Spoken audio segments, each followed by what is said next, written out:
Hello, everyone. Welcome back to the Melanin Margin, the weekly chat show where conversations about race are never off the table. We're your hosts, Quaviondre Williams.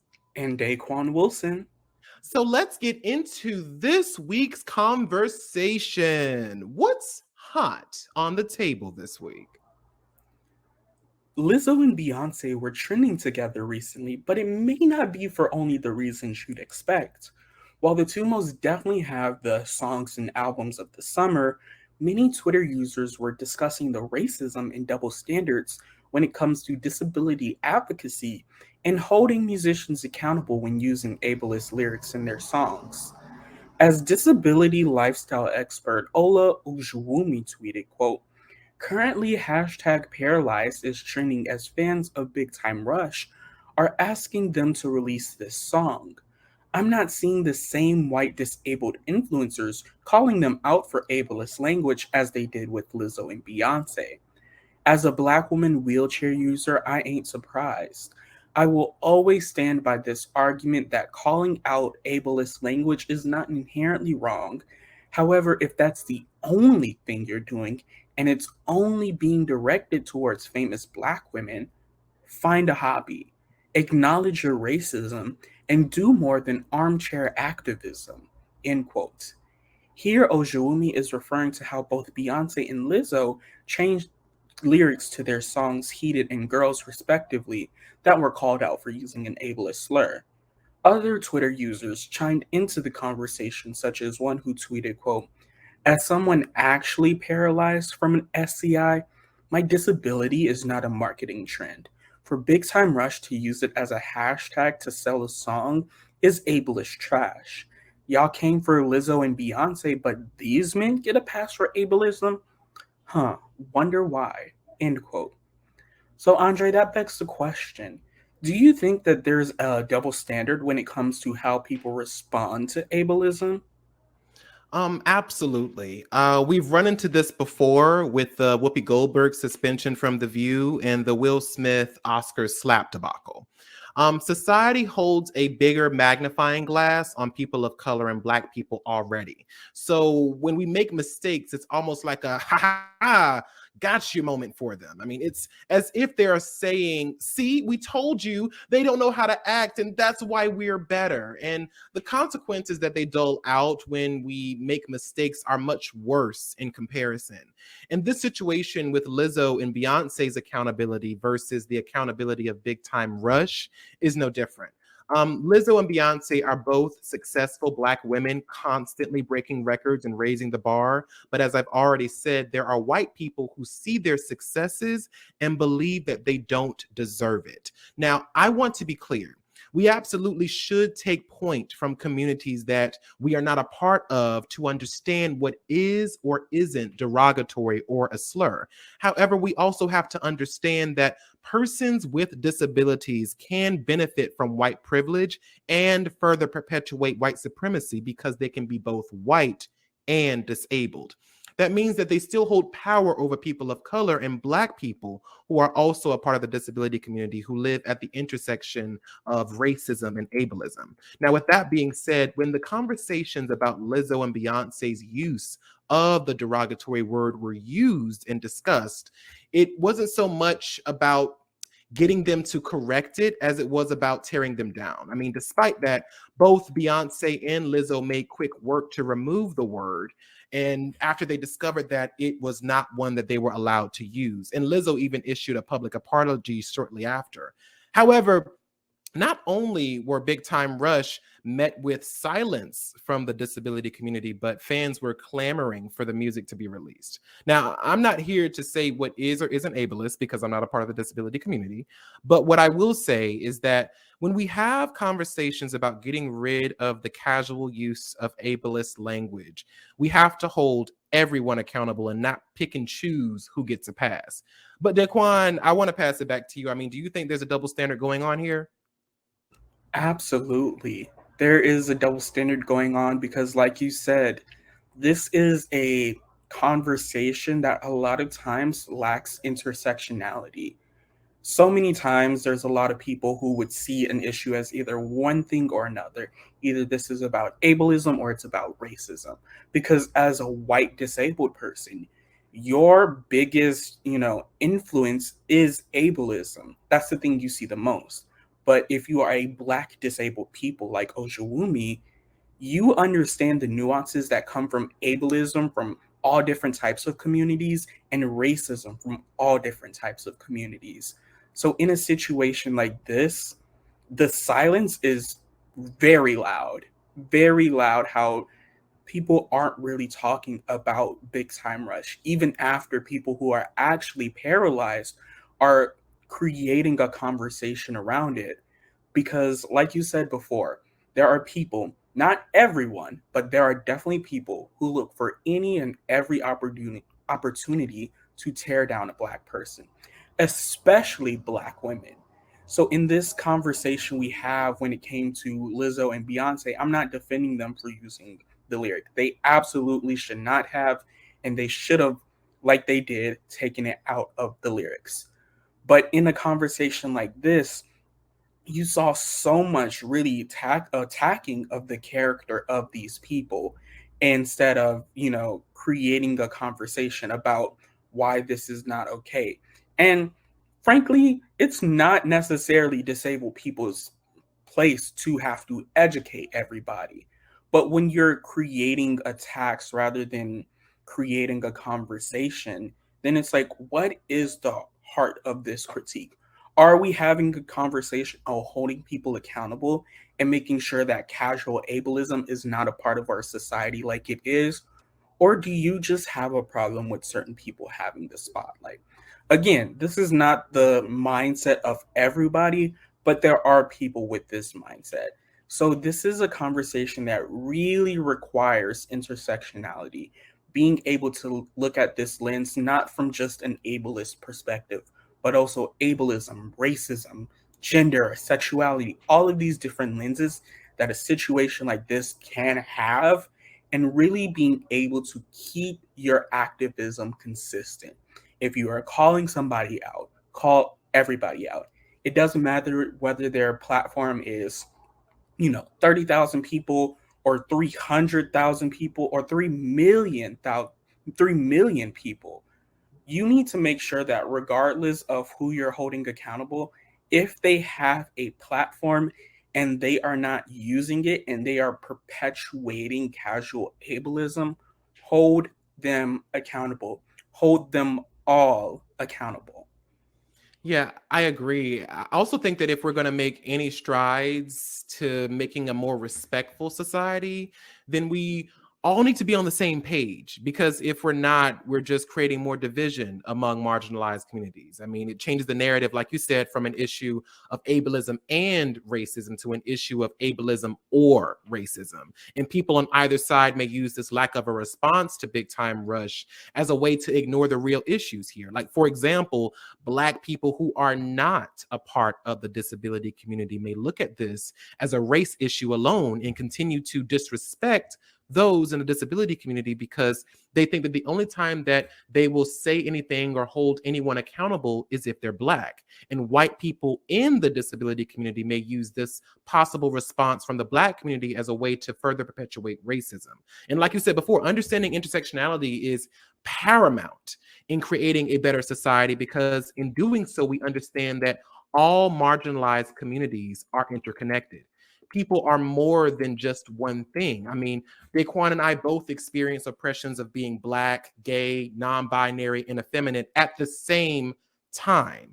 And I also experience the privileges of being perceived by the world as a man. So even though I'm non binary, I don't experience the same oppressions as persons who are visibly trans or people with vaginas. I mean, when we discover the intersections of our own identities, we can begin to see the intersections in others. And I think that that's the first step in fostering more empathy between marginalized communities. But Daquan, I mean, what do you think? I mean, what can we do to ensure that we hold all people accountable and not just the people that don't look like us?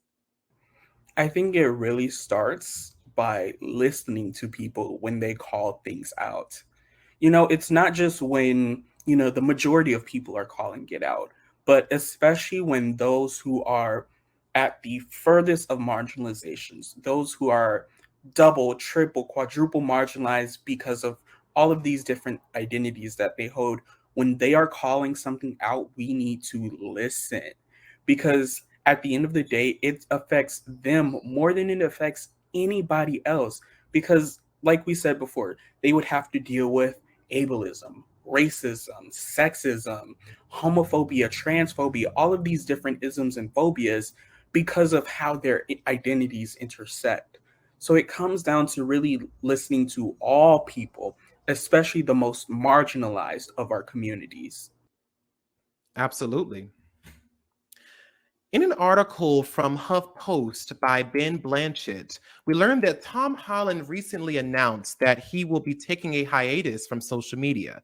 In a 3-minute video that the Spider-Man actor posted on his Instagram, Holland states, quote, "I get caught up and I spiral when I read things about me online, and it's ultimately very detrimental to my mental state. So I decided to take a step back and delete the app," end quote.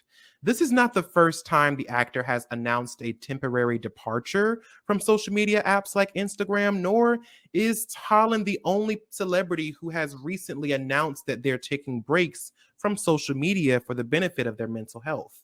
He goes on to show his support for apps like STEM4, a teen mental health advocacy group, stating, quote, "There is an awful stigma against mental health, and I know that asking for help and seeking help isn't something that we should be ashamed of, but it's something that is much easier said than done. So hopefully these apps can be your first steps towards being happier and healthier," end quote. So Daquon, as someone on social media, do you ever notice the negative effects of it on your mental health? Constantly. I am constantly thinking about this because, like you said, I'm somebody that's on social media a lot. And when you're on social media a lot, it really can envelop your life. Your real life, quote unquote, gets conflated with your digital life, and there's so many problems that can arise from it. Specifically, being somebody who's in beauty and makeup, you see so many people posting looks all the time, looking flawless, as they should, because they're gorgeous. But that can really take a toll on you as you're scrolling and seeing look after look after look and being like, can I do that? Like, can my face hold that look? Or why do I have texture like here and here and all of these different things? And that can play a big role in how you see yourself. And I also think that another part of being on social media a lot is just analyzing your skin and your face and your body to the umpteenth percent. I am constantly looking in a mirror or looking at my phone and like getting very close to like my eyes, my nose, like all of these parts of my face to make sure everything is blended and looks good and put together. But I'm also picking up on, oh, there's a bump right there, or there's some texture right there. I'm starting to get fine lines here, and that can really just spiral into a lot of self-image issues. Or if you're somebody that pans out a little bit more and shows your body, that can lead to body issues. So yes, I notice the negative effects of social media all the time, and I'm constantly thinking about it because that's the reality of the world and the reality of what I'm doing currently with the career and passion that I have. Yeah, I think social media can be an incredibly toxic place if you aren't able to navigate it properly. It can be especially difficult when you struggle with mental health issues like myself. I mean, one of my biggest triggers on social media is, like you said too, Daquan, comparison. I mean, when I was younger, I used to look at other people's social media pages and see their massive follower count, their engagement with their audience, their romantic relationships, and their accomplishments. And it used to make me feel like shit.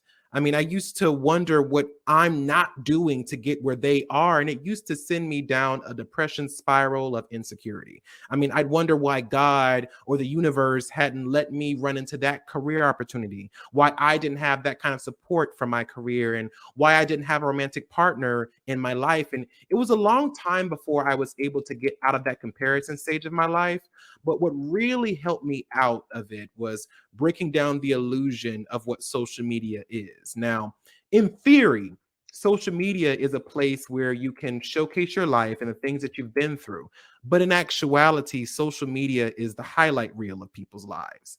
I think social media, much in the same way as I watch scripted dramas, right? Like when we watch action shows like Buffy or Avatar The Last Airbender and Charmed, we are watching a compilation of all the protagonists' most significant moments every episode. We are seeing them defeat the antagonists, go through major breakups, deaths, new relationships, marriages, children, and so on.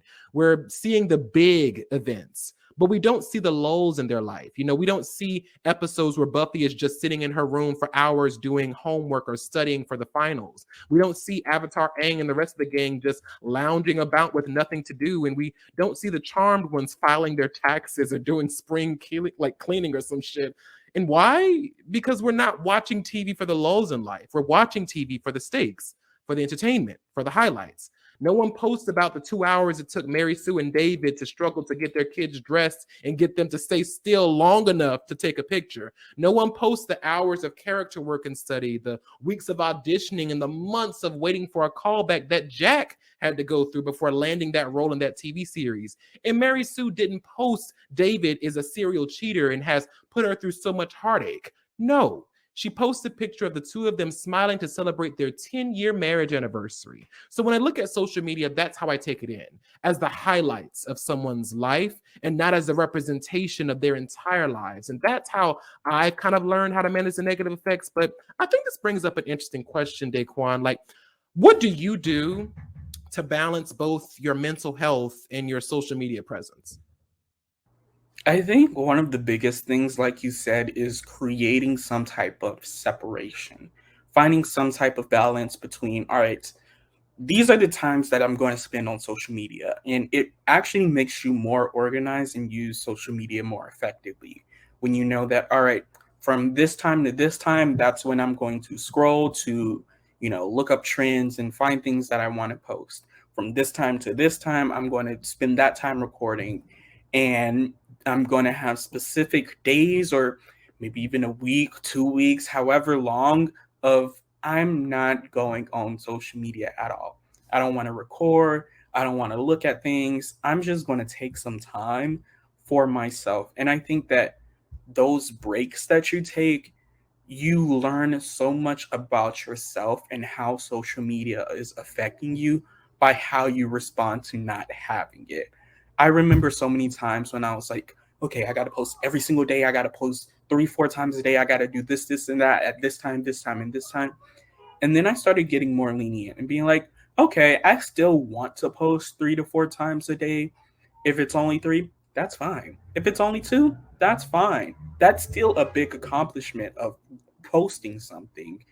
And, I want to have material all the time and post every single day. But if I need a weekend off, if I need a week off, if I just need some time to myself to not think about posting or replying to comments or checking my analytics, studying trends, doing any of that stuff, I deserve that time. I deserve that time to disconnect, to just, take care of me because at the end of the day, the thing that people are following me for is me. So if I'm not here, I can't be posting, and it doesn't matter what type of social media presence I have. Mm-hmm. Yeah. I think that one of the main ways that I balance my mental health with social media presence is exactly how Tom Holland has done it. You know, like you said, taking breaks. I mean, social media presence can be difficult because when you're still trying to build a brand, you have to stay relatively plugged in. Like, I hate when people say, well, just don't read the comments. And I'm like, well, Kyle, that's easy for you to say with your 1.3 million followers and thousands of comments. But for those of us who are working up the ladder, we don't really have much of a choice. I mean, many social media networks use engagement as a means to determine whether or not to push our content out into the algorithm. I mean, we've seen that on TikTok. One of the best ways to make a video get more traction is by responding to a comment with the video, because not only will you get the viewers from the people who watched the original content, but you will also get the new viewers because you posted something new. I mean, even YouTube uses comments and likes to dictate whether or not to push your content out further, because they are seeing that people are liking what you're doing. And a downside to that is the fact that in reading and responding to people in the comments section to boost your traction means that you are inevitably going to run into a hater or a troll. It's the price of being involved in the social media industry. And this is why taking breaks is necessary, because even though some of us can't afford to just forego social media altogether, you have to know when you're reaching your limit before you burn out completely. Like, I also understand why it's especially difficult for people in Black and POC communities to take necessary breaks. I mean, hustle culture is a big part of communities who are not white. The idea that we have to work twice as hard to be half as good. However, what I've had to teach myself, especially as someone who is in a creative field, is that you cannot control when things will happen for you. I think a lot of us struggle with the fear of, what if I don't post today? And it turns out to be the day that I finally pop off, or when my song reaches the ears of a record exec, or this is the day that I write the chapter that's going to knock an agent's or our publisher's socks off. So because of that, we think that we can't miss out. We think we have to keep going every single day, because what if today is the day where everything changes? And then you realize that it wasn't that day. So you keep pushing off the break time for tomorrow or the next day or the next day. And before you know it, you have no days off. I've had to unpack my own irrational fears that if I don't keep working every single day, that tomorrow my talent or my chances of new opportunities will somehow vanish. That if I wait until tomorrow, my small window of opportunity will fade forever and I'll never get the success that I'm so hungry for. And in the real world, opportunities come and go. And there is no way on earth to gauge whether or not the stars have aligned just so for you to get exactly what you want. I mean, you can't control when or if you blow up, but what you can control is how you take care of yourself and your abilities. Your creativity is a muscle, and like all muscles, yes, you need to stretch and work out so they remain healthy, but overworking them can cause strain, or worse, damage it forever. You have to give yourself breaks. You have to take time for yourself so your creative juices have time to relax and recharge, so they come back rested and ready to tackle the next project you've got coming. You're not failing yourself when you take breaks. You are just taking a moment to prepare yourself for the greatness still to come. But Daquon, do you agree that it's difficult for Black and POC communities to take a break from work?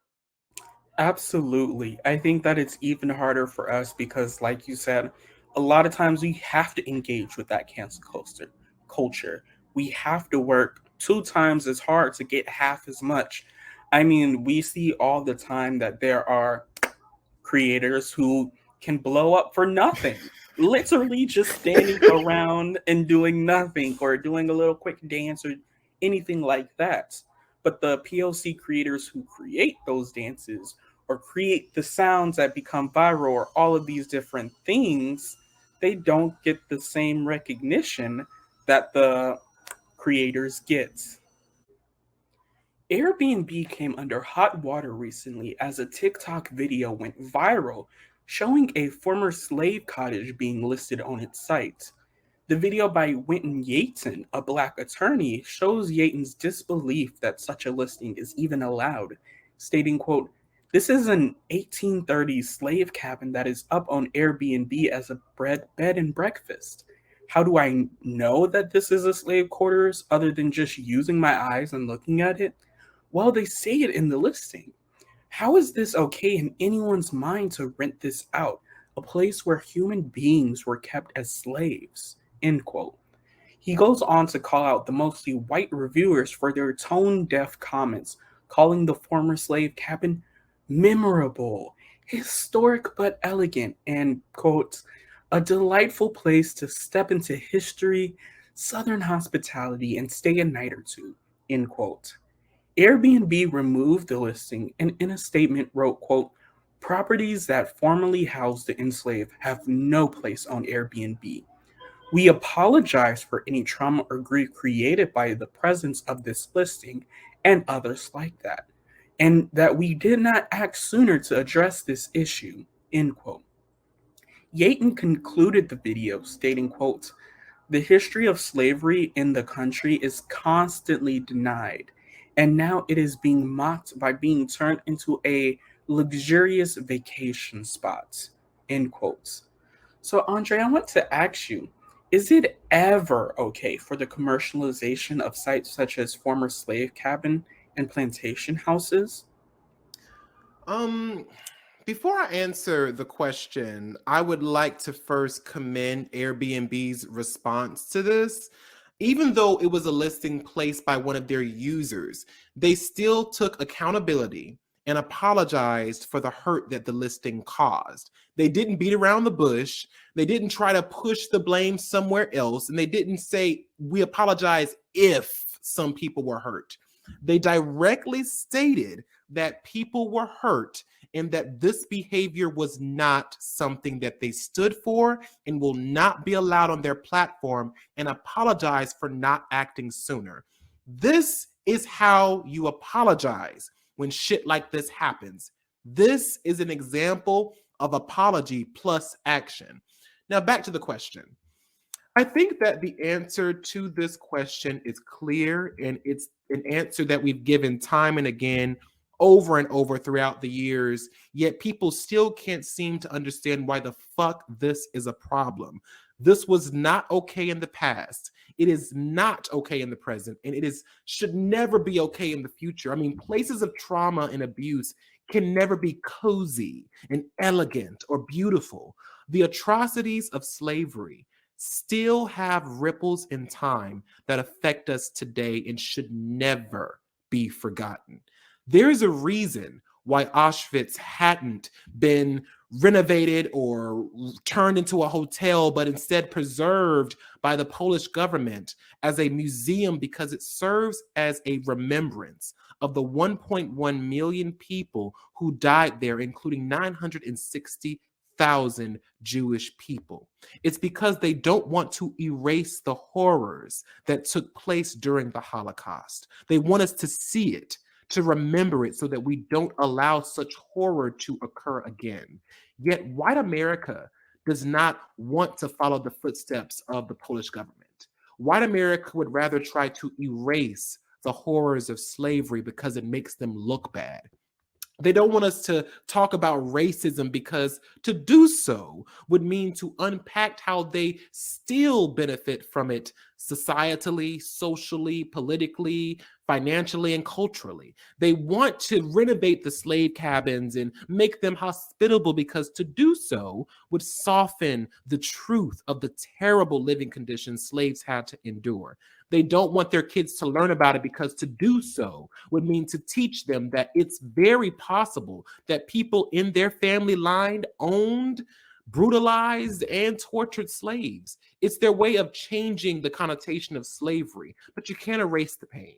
You can't change the past. Chattel slavery happened, and no amount of renovated slave cabins, plantation weddings, or shifting the focus from the truth of antebellum South will change that. Those slave cabins are history lessons to remind white America that their hands are not clean.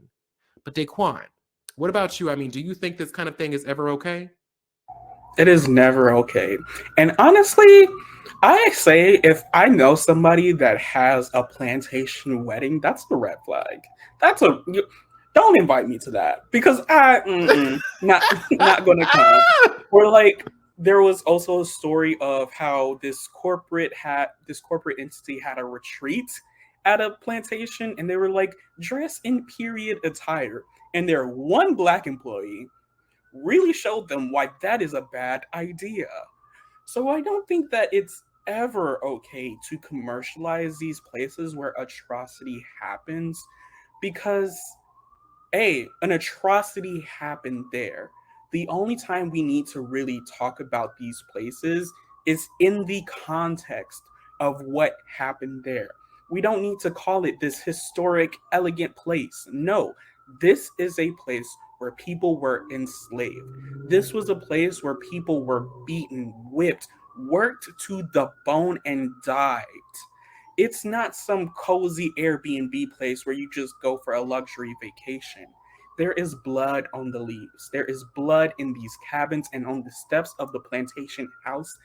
Yet white America chooses to ignore it. They don't want to deal and reckon with the idea that their family members could have been a part of why these places are so egregious to this day. And it is absolutely disgusting that we see this commercializations because not only was I shocked that there was this listing, but I was shocked that there was multiple. Like Airbnb really said, we're sorry for the multiple listings that were on this of slave cabins and slave plantations. And it was like, so y'all have multiple, and there was nothing done, no type of insight or whatever. But like you said, Airbnb did handle this well. They, within 24 to 48 hours, took down the listing, addressed it, was like, there is no place for this. We apologize for any um, things that we the harm we caused. And so it wasn't like you said, like, if you were offended, we're sorry. No, it was like, we are sorry because we know that this can create grief, it can create trauma and harm, and we apologize for that.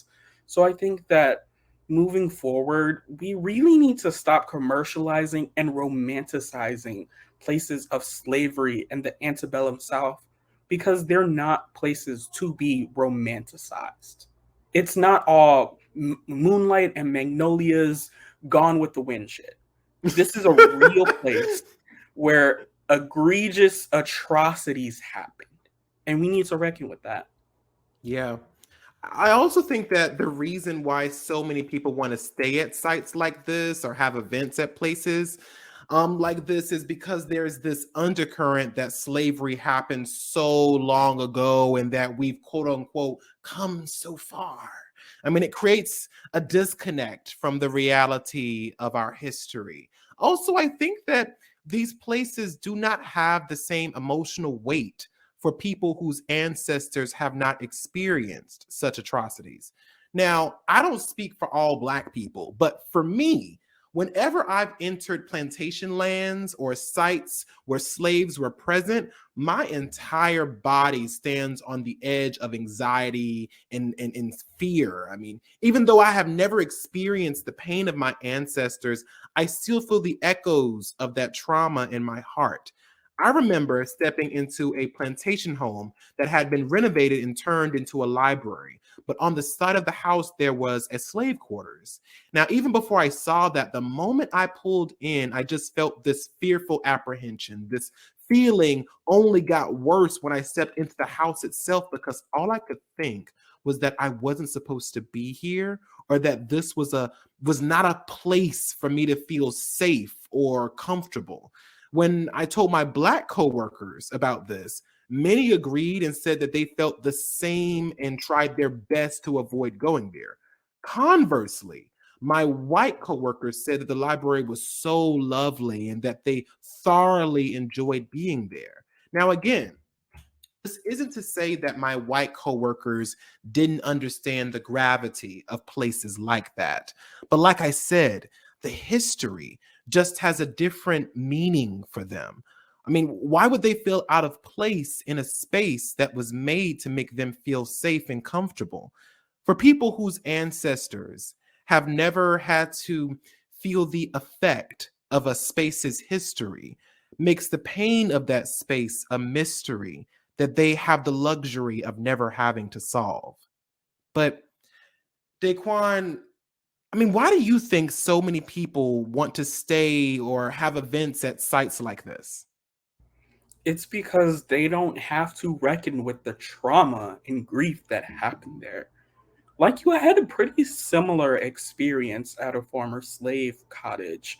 Um, I went on this field trip in high school where the two white history teachers took a group of their mostly POC students, mostly black students, to stay the night at a slave cottage. And in the moment, I was like, all right, this is a history field trip. We're going to learn some history and it will give me extra credit. That was all that I was worried about because I knew that I would have one of the history teachers the next year. And he was, not going to lie, a hard ass. So I was like, okay, let me do this, get on his good side. But then I got there. I was like, I would never do this ever again, Mhm. especially not for no white man. But seriously, it was something that, like you said, you can't even describe how you feel. There's just this presence that's just telling you to get out, that this is not the Yep. place for you, that you shouldn't be here. And if that's not the connection you have to that space, you're not going to feel it and even just understand it to that level. Yeah. Sure, I'm not going to say that your white coworkers are racist or that they Yeah. don't understand race because, frankly, they probably do. But unless you have that deep tie to that land, it hits differently, especially because, like, this place was a place in South Carolina. My family is from South Carolina, so I could literally imagine my ancestors, Mhm. my very own ancestors being there, working that land, Same. having to Yeah. live in those conditions. And this was a slave cabin that was, preserved. I can't imagine the cognitive dissonance of being in a slave cabin and having all of these modern amenities of just like running water and all of these different things because that really erases everything that goes on in those places. And so, even in historical context, there are, this icky feeling that comes from being in there as a black person. But if you don't have that connection, you're not going to understand it to the level.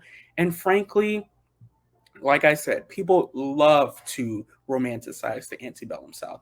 People love the moonlight and the magnolias, gone with the wind fantasy, and want to live that. And so places who want money are going to see these places, convert it, and capitalize on white America's fascination with the antebellum South. Yeah, I think it's really, to me, it just goes to show the depth of, like you said, how far away white people are from slavery and the effects of it. Like, unfortunately, no matter how much we teach, no matter how much we try to educate, no matter how much self-education a white person goes through, they will never fully understand that trauma in the way that people like me and Daquon would. And like I said before, of course, we haven't ourselves experienced that, but that pain feels different. What is it, post-traumatic slave syndrome, that stuff still has effects in us to this day. There are still things that travel from history that are still present in our day and age. And I think that what people don't understand is that, especially if you're raised in a black household, there are things that your parents and your grandparents do that are historical, like they come from their ancestors, they've learned it from their ancestors. So there are certain ways that they treat their children that echo the past. Like, I think that one of the things we talked about on the show before was in the post-traumatic slave syndrome book, that the way that black mothers sometimes will say, if they are speaking to a white parent, they'll put down their black child. They'll say, oh no, he's not, he's a handful. When they talk about, even though they're very smart, very successful, they're doing what they're doing a great job, they'll be like, oh, he's just so much to deal with, X, Y, and Z. And that comes from back in the day, where white people would come up and look, oh, you got a good young buck here, or a good young whatever. And it's kind of like, oh no, he's not good, and whatever, in order to keep them from taking their child. So when we say that, white people will never understand it, it's because In their white households, those echoes of history are not present. Those echoes of trauma do not exist in their household, but it still exists in ours. Now, so many children grow up never knowing the full scope of what their culture has contributed to society and history. So it's time for a change. Let's take a pause, rewind, and remind the world just how we did that. In the Encyclopedia Britannica, we learn about Carter G. Woodson, who was born December 19th, 1875, in New Canton, Virginia. Raised in a poor family, Woodson supported himself by working in the coal mines of Kentucky and was thus unable to enroll in high school until he was 20. After graduating in less than 2 years, he taught high school, wrote articles, studied at home and abroad, and received his PhD from Harvard University in 1912. In 1915, he founded the Association for the Study of Negro Life and History to encourage scholars to engage in the intensive study of the Black past. Prior to his work, the field had been largely neglected and distorted in the hands of historians who accepted the traditionally biased picture of Blacks in America and world affairs. In 1916, Woodson edited the first issue of the association's principal scholarly publication, the Journal of Negro History, which, under his direction, remained an important historical periodical for more than 30 years. In 1962, in an effort to focus attention on Black contributions to civilization, he founded Negro History Week, which served as the basis for what we now know as Black History Month. If you don't know Mr. Carter G. Woodson, you better learn. You better learn. You gonna learn today. You gonna learn today. Adelaide Hall was, according to Ella Fitzgerald, one of the world's first jazz singers. Hall was also an entertainer and a major influence in the New Negro Renaissance. Born in Brooklyn but raised in Harlem, Hall began singing at a young age as part of a church choir. She and her sister Evelyn performed together at local events and special occasions as a group named the Hall Sisters. Though devastated when her sister died of pneumonia in 1920, Hall was determined to keep performing, and she got her first big break in the 1921 Broadway show, Shuffle Along, in which she landed a small part. Hall began to become an international star when she performed in Chocolate Kitties, a musical which featured African American jazz and dance numbers. Hall toured throughout Europe and eventually returned to the US to do shows in Chicago and Harlem. But due to America's racism and poor economy, she returned to live in Paris and eventually London. Adelaide Hall has performed with many greats such as Josephine Baker, Ethel Waters, Louis Armstrong, and Lena Horne, to name a few. But Hall is most known for her recording of Creole Love Song with Duke Ellington, while also being the first female vocalist to record with Ellington. Also, she, along with Louis Armstrong, pioneered scat singing. In 2003, Hall entered the Guinness Book of World Records as the world's most enduring recording artist, having released material over 8 consecutive decades. In 2006, Adelaide Hall made Great Britain's list of the top 100 Great Black Britons. Adelaide Hall died in 1993 at the age of 92 in her home in London. Whew, Black women. Black one, 8 decades. 8 decades of being a recording artist consecutively. It's giving talent. It's giving talent, hard work, everything. Like, ooh, girl, that 8 decades is really it's giving exactly what it needs to give. It's giving Black girl magic. Now, as always, thank you all so much for watching, and keep the conversation going down in the comment box below. Don't forget to give this video a thumbs up, and if you are listening to us on our podcast, Please rate and review on whatever platform you are using. You can also follow our podcast on Instagram and TikTok at the Melanin Margin for updates of new content. And if you'd like to follow each of us, our handles are at Daquon MUE. And at Andre Talks a Lot. Now we will see you all next time on the Melanin Margin, where our goal is always to bring the marginalized to the spotlight in any way we can. Goodbye now.